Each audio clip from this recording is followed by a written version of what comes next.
जय श्री कृष्ण मित्रों, आज हम भागवत गीता का श्लोक पढ़ेंगे। अध्याय 1।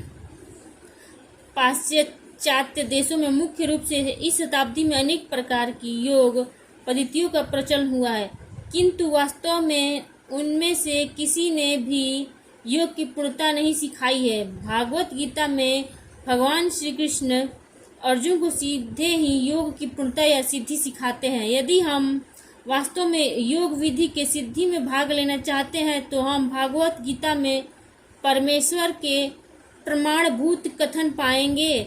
यह निश्चय है कि उल्लेखनीय है कि योग की पूर्णता को युद्ध क्षेत्र के मध्य सिखाया गया। योद्धा अर्जुन को यह तब दिखाई गई जब वह एक भातृघातक युद्ध में भिड़ने ही वाला था। भावुकता में आकर अर्जुन सोच रहा था, मैं अपने ही संबंधियों से क्यों लड़ूं। युद्ध के प्रति वह अनिच्छा अर्जुन के मोह के कारण थी और उस मोह को दूर करने के लिए ही श्री कृष्ण ने उससे भागवत गीता कही। कोई केवल कल्पना ही कर सकता है कि भागवत गीता कितने कम समय में कही गई होगी।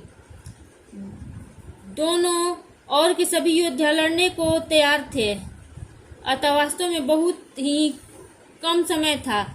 अधिक से अधिक 1 घंटा। इस 1 घंटे में ही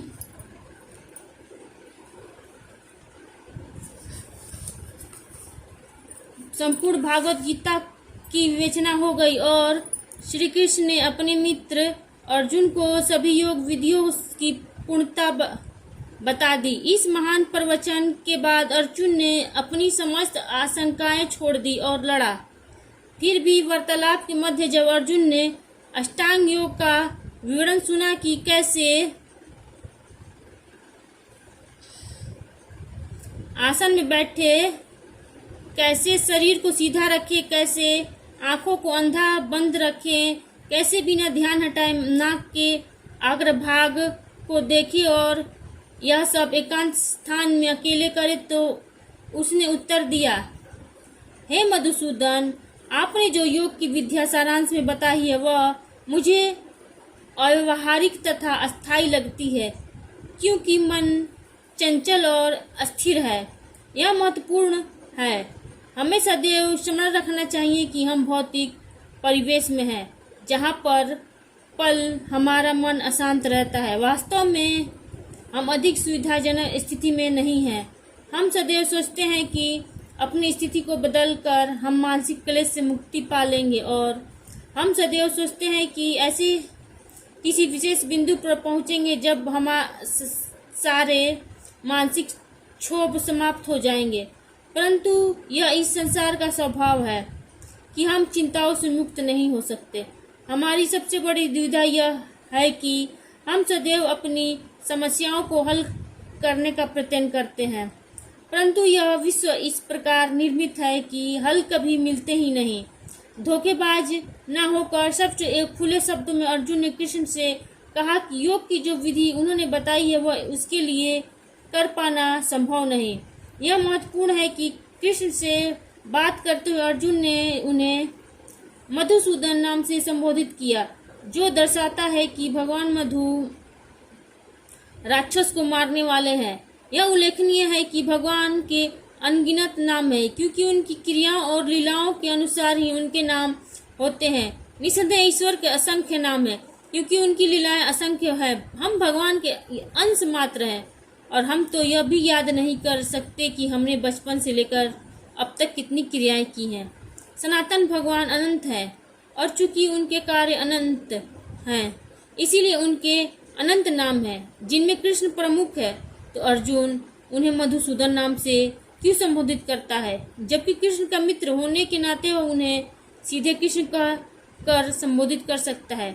उत्तर यह है कि अर्जुन ने अपने मन को एक बड़ा राक्षस माना, जैसे कि मधु राक्षस था। यदि कृष्ण के लिए मन नामक राक्षस को मारना संभव हो तो अर्जुन योग की पूर्णता पा लेगा। अर्जुन कह रहा है, मेरा मन तो उस साधु राक्षस से भी अधिक बलवान है। कृपया करके यदि आप उसे मार दे तो मेरे लिए यह योग विधि अपनाना संभव है। यहाँ तक कि अर्जुन जैसे महान व्यक्ति का मन भी सदैव चंचल रहता है था। अर्जुन स्वयं कहता है, मन चंचल प्रमाद थी, बलवान और सिद्ध है। हे कृष्ण, इसको वश में करना तो आंधी को वश में करने से भी अधिक कठिन है। वास्तव में यह सत्य है कि मन हमें सदैव कहता रहता है कि यहाँ जाओ, वहाँ जाओ, यह करो, वह करो। वह सदैव बताता रहता है कि किधर मुड़ा जाए। योग विधि का सारांश चंचल मन को संयम में रखना है। अष्टांग योग में मन को परमात्मा में केंद्रित करके वश में किया जाता है। यही योग का संपूर्ण उद्देश्य है। परंतु अर्जुन कहता है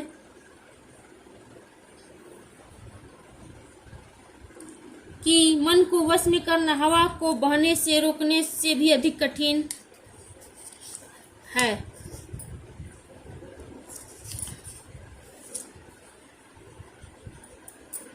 यह तो ऐसे व्यक्ति की कल्पना करने के समान है जो तूफान को अपनी बाह फैलाकर रोकने का प्रयत्न करे।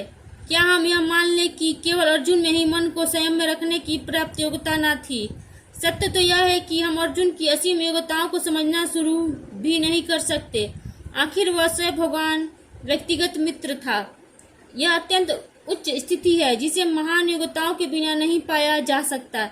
इसके अतिरिक्त अर्जुन एक महान योद्धा तथा शासक के रूप में विख्यात था। वह इतना बुद्धिमान था कि वह भगवत गीता को एक ही घंटे में समझ गया, जबकि वर्तमान काल में बड़े बड़े विद्वान इसे अपने संपूर्ण जीवन में भी नहीं समझा पाते। फिर भी अर्जुन सोच रहा था कि मन को वश में करना उसके लिए संभव नहीं है। तो क्या हम यह कल्पना करें कि जो अर्जुन के लिए उस अधिक प्रगतिशील युग में जो असंभव था वह हमारे लिए इस पतित युग में संभव होगा। हमें इस क्षण के लिए भी यह नहीं सोचना चाहिए कि हम अर्जुन की श्रेणी में हैं। हम उससे हजारों गुना निकृष्ट हैं। इसके अतिरिक्त अर्जुन द्वारा इस योग की विधि के प्रयोग का कोई इतिहास नहीं है। इसका अगला पाठ हम दूसरे भाग में पढ़ेंगे।